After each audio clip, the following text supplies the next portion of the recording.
Don scene, Venky, kick ఇట్లాంటి comedy సినిమాల దగ్గర నుంచి సింధూరం, నాట్ ఓగ్రఫ్ స్వీట్ మెమరీస్, ఖడ్గం, ఈడియట్, శంభో శివ శంభో ఇట్లాంటి తోపెస్ట్ సినిమాలన్నీ తీసాడబ్బా. అన్ని జానర్స్ టచ్ చేశాడు. రవితేజ సినిమాల్లో మీకు ఇష్టమైనటువంటి సినిమా పేరేంటి? ఒకే ఒక కామెంట్ చేయండి.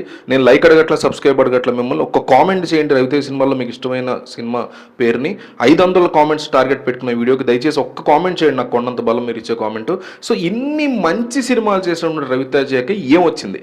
కిక్, తర్వాత రాజా ది గ్రేట్, తర్వాత క్రాక్, ఈ 3 పక్కన పెట్టేస్తే గడిచిన 15 ఏళ్లుగా రవితేజ తీసేటువంటి సినిమాలు అన్నీ కూడా తలనొప్పే. దిస్కురాజు ఒకటి బాగుంటుంది, బట్ సరిగ్గా ఎగ్జిక్యూట్ చేయలేదు. మంచి కథను ఎంచుకున్నాడు ఆ సినిమా వరకు అని చెప్పుకోవచ్చు. ఏమొచ్చింది అసలు రవితేజ? ధమాకా హిట్ అయిందిగా, నాకు పెద్ద ఎక్కలేదు కూడా. సరే అది పక్కన, ధమాకే అనుకుంటా. సో అది హిట్ అయింది, అది ఓకే పోనీ. అట్లా అయినా ఉందా అంటే ఈ సినిమా అట్లా కూడా లేదు. ఈ సినిమాకి ఓన్లీ పాజిటివ్స్ 4, చిన్న పాజిటివ్స్ అవి కూడా. Ravi Teja is wonderful and mass grace. రెండోది నవీన్ చంద్ర విలన్గా చాలా బాగున్నాడు, బాగా యాక్ట్ చేశాడు, మంచి చాయిస్ అతను తీసుకోవడం అనేది. మూడోది భీమ్స్ యొక్క మ్యూజిక్ డెఫినెట్లీ. కామెడీ అక్కడక్కడ వర్కౌట్ అయింది. నేను తోపెస్ట్ ఎరగదీసేసిన దాంట్లో కొంతవరకు కామెడీ అక్కడక్కడ వర్కౌట్ అయినట్టు అనిపించింది. ఇవి పాజిటివ్స్ ఈ సినిమాకి. ఇక నెగిటివ్స్ మీకు ఏది కావాలన్నా నెగిటివ్. స్టోరీ కానీ, రైటింగ్ కానీ, రైటింగ్ ఇతను సామజవరగమన అండ్ వివాహ భోజనంబు లాంటి సినిమాలకి ఇతను ఈ డైరెక్టర్ రామ్ అబ్బరాజ్ ఏదో ఉంది, ఇతను అసిస్టెంట్ రైటర్గా పనిచేశాడు.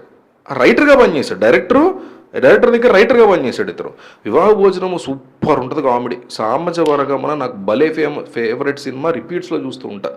అంత మంచి సినిమాలు తీసినటువంటి రైటర్గా పనిచేసిన అతను ఈ మాత్రం కూడా కథను రాసుకోలేకపోయాడు అంటే ఎక్స్పీరియన్స్డ్ పర్సన్. సరే డెబ్యూట్ సినిమా, ఎగ్జిక్యూషన్ బాగాలేదంటే వేరే కథ ఒప్పుకోవచ్చు. రైటింగ్లో కూడా ఇంత పేలవంగా, ఇంత నీరసంగా ఎట్లా రాస్తారా అనేది రియల్లీ అట్టర్ షాక్ అనమాట. నేనైతే బ్లాక్ అయింది నా మైండ్. ఏమాత్రం కూడా ఇంట్రెస్టింగ్ కలిగించినటువంటి ఫస్ట్ హాఫ్. అంటే వీళ్ళు ఏమనుకుంటారంటే మాస్ అంటే డ్రమ్స్ ఇరక్కొట్టేసేయాలి తమల్లా. భీమ్స్ మ్యూజిక్ తమన్ కాదు, బట్ స్టిల్ డ్రమ్స్ ఇరక్కొట్టేసేయాలి తమల్లా, గట్టి ఎలివేషన్, మంచి మ్యూజిక్ ఇచ్చేస్తే అదే మాస్ అనుకుంటారు. That is not mass. Mass అంటే ఒక మంచి రైటింగ్, జనం కోసం ఎట్లా నిలబడ్డాడు, ఎంత తెలివిగా నిలబడ్డాడు, ఎంత పీక్ ఆఫ్ ఇబ్బంది, కాన్ఫ్లిక్ట్, ఎఫెక్ట్ పడినా ఎట్లా నిలబడ్డాడు హీరో కానీ, క్యారెక్టర్స్ కానీ, అట్లా నిలబడిన క్యారెక్టర్ కోసం హీరో ఏం చేశాడు, ఇట్లా ఉంటుంది మాస్ అనేది. సరే తలకాయ నొప్పి ఫస్ట్ హాఫ్ తీస్తే ఈ సినిమాలో ఒక పెద్ద యుద్ధం నడిచింది. ఏంటంటే ఫస్ట్ హాఫ్కి సెకండ్ హాఫ్కి మధ్య ఒక యుద్ధం నడుస్తుంది సినిమాలో. ఏంటంటే ఫస్ట్ హాఫ్ ఎక్కువ తలనొప్పి తెప్పించగలదా, సెకండ్ హాఫ్ ఎక్కువ తలనొప్పి తెప్పించగలదా అనేసి. అసలు ఏమాత్రం కూడా ఇంట్రెస్ట్ని క్రియేట్ చేయలేకపోయారు.